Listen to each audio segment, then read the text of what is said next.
Have you ever looked back on a single moment and realized it changed everything? A kind word, a helping hand, a second chance when you thought all hope was lost? For Evelyn Harper, that moment came on a crisp autumn morning in the heart of Willow Creek, a small town nestled in the rolling hills of Pennsylvania. The air carried the scent of fallen leaves and fresh-baked bread from the corner bakery, a smell that always took Evelyn, now 68, back to her childhood, running down Main Street with her siblings, their laughter echoing off the old brick storefronts. But today, as she stood on her porch, clutching a worn letter she'd found tucked in an old book, her heart felt heavy with a question. Could she rebuild what time and regret had torn apart? Evelyn's modest home sat on a quiet street lined with maples, their leaves a fiery mix of red and gold. The neighborhood was one of those places where everyone knew each other's stories, or thought they did. For decades, Evelyn had been the steady heartbeat of Willow Creek, a retired librarian who still volunteered at the community center, her warm smile and sharp wit a comfort to all. But the letter in her hand, written in her younger brother Tommy's jagged handwriting, stirred memories she'd buried long ago. Tommy, now 62, hadn't spoken to her in nearly 30 years, not since a bitter falling out over their late parents' farm. The letter, dated just a year after their fight, was an apology, raw, heartfelt, and never sent. It spoke of his regret, his longing to reconnect, but also his fear she'd never forgive him. Finding it now, tucked in a dog-eared copy of To Kill a Mockingbird, felt like a whisper from the past, urging her to act. The dilemma weighed on Evelyn as she walked to the community center that morning, the letter folded in her coat pocket. The center was a cozy, weathered building at the edge of town, its walls adorned with faded photos of Willow Creek's history. Parades, fairs, families gathered on porches. It was a place where older folks gathered for coffee, card games, and stories, but lately, it faced closure due to budget cuts. Evelyn had been rallying the town to save it, but her efforts felt futile against the tide of change. The center wasn't just a building. It was where she'd taught kids to read, where she'd laughed with friends, where she'd found purpose after her husband passed 5 years ago. Losing it would be like losing a piece of her soul. And now, with Tommy's letter burning a hole in her pocket, she wondered if she could face another loss, her brother, without trying to mend what was broken. As she entered the center, the familiar creak of the wooden floor and the hum of conversation greeted her. She spotted Clara, 72, knitting in her usual corner, her fingers moving with the rhythm of a lifetime's practice. Clara's eyes, sharp behind her glasses, caught Evelyn's troubled expression. "What's got you looking like you've seen a ghost, Evie?" she asked, her voice warm but direct. Evelyn hesitated, then shared the letter's discovery, her voice cracking as she admitted how much she missed Tommy. Clara listened, her needles pausing. "Sometimes," she said, "the hardest thing isn't forgiving someone else. It's forgiving yourself for waiting so long." Her words, simple yet profound, struck Evelyn like a chord. Clara, who'd lost her own daughter to distance and time, knew the ache of unspoken words. She urged Evelyn to find Tommy, to try before it was too late. That afternoon, Evelyn sat at her kitchen table, the letter spread out before her. She traced Tommy's words, remembering their childhood, the way they'd raced through the orchard, the secrets they'd shared under the stars. But their fight over the farm had been brutal, words like knives cutting deep. She'd blamed him for selling it, for choosing money over family, while he'd accused her of clinging to a past that couldn't be saved. Now, with the wisdom of years. She saw they'd both been grieving, lashing out in pain. But finding him after all this time, that felt daunting. She didn't even know where he lived. Last she'd heard, he was in Pittsburgh, maybe still working as a mechanic. The uncertainty gnawed at her, a fear that he'd moved on, that he'd forgotten her, or worse, that he'd resent her for reaching out now. Determined to act, Evelyn drove to the local library, its familiar musty smell wrapping around her like a hug. There, she enlisted the help of Jamal, a 25-year-old library assistant who'd grown up in Willow Creek and treated Evelyn like a favorite aunt.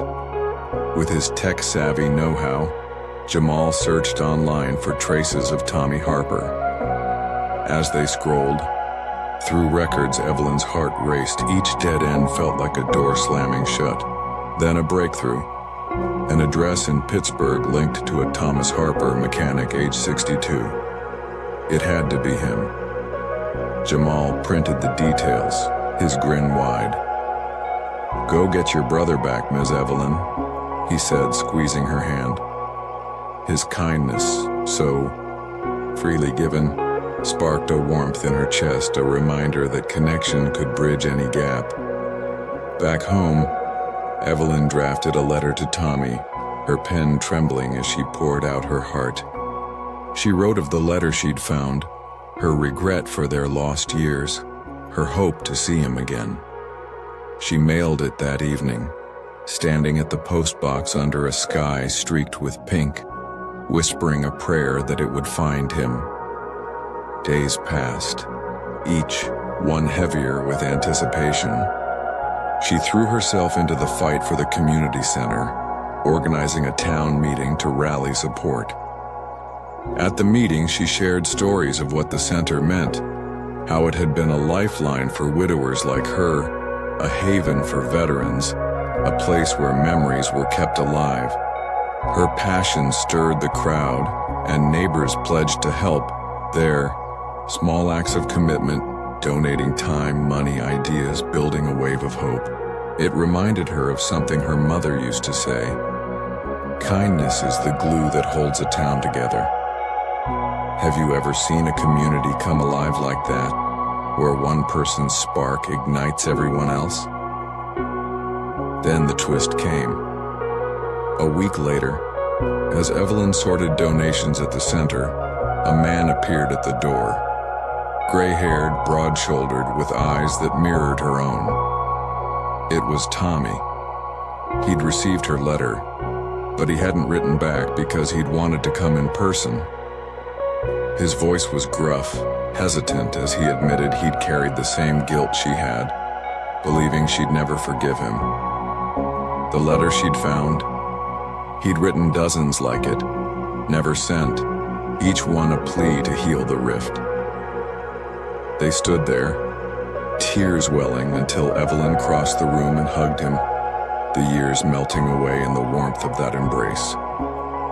It was a moment of raw, unspoken forgiveness, a testament to the resilience of love no matter how long it's been buried.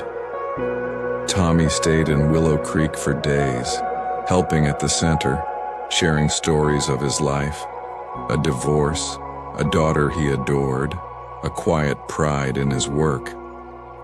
Evelyn introduced him to Clara, who welcomed him with a plate of her famous pecan pie, and to Jamal, who roped him into fixing the center's old van. Together, they planned a fundraiser, a town fair to save the center, blending old traditions with new energy. Tommy's presence was a quiet act of kindness, his skills and laughter breathing life into the effort. One evening, as they sat on Evelyn's porch, the air thick with the scent of honeysuckle, Tommy turned to her. "I thought I'd lost you forever," he said, "but you gave me a second chance." Evelyn smiled, her heart full. "We gave it to each other," she replied. "Doesn't that make you think of someone you'd love to reconnect with? Someone who might be waiting for your call?" The fair was a triumph. Main Street glowed with string lights, the air alive with music and the chatter of neighbors. Clara sold. Her knitted scarves, Jamal ran a storytelling booth for kids, and Tommy fixed up a vintage car for a raffle, his hands steady with purpose. Evelyn watched it all, her heart swelling as the community raised enough to keep the center open. The climax wasn't just the money, it was the moment she and Tommy stood together, addressing the crowd, sharing their story of reconciliation. "It's never too late," Evelyn said, her voice steady. "To mend a heart, to save a place, to start again." The crowd cheered, their faces lit with hope, a reminder that resilience and kindness could rewrite any story at any age. As the fair wound down, Evelyn felt a quiet joy, the kind that comes from knowing you fought for something worthwhile. She looked at Tommy, at Clara, at Jamal, at the faces of her neighbors, and saw the strength of a community woven together by small, meaningful acts. It was a lesson she'd carry forever. No matter how many years pass, kindness can rebuild what time takes away. To every one of you watching, I hope this story reminds you of the power you hold, to reach out, to forgive, to make a difference. Share your own stories of kindness in the comments below. We'd love to hear them.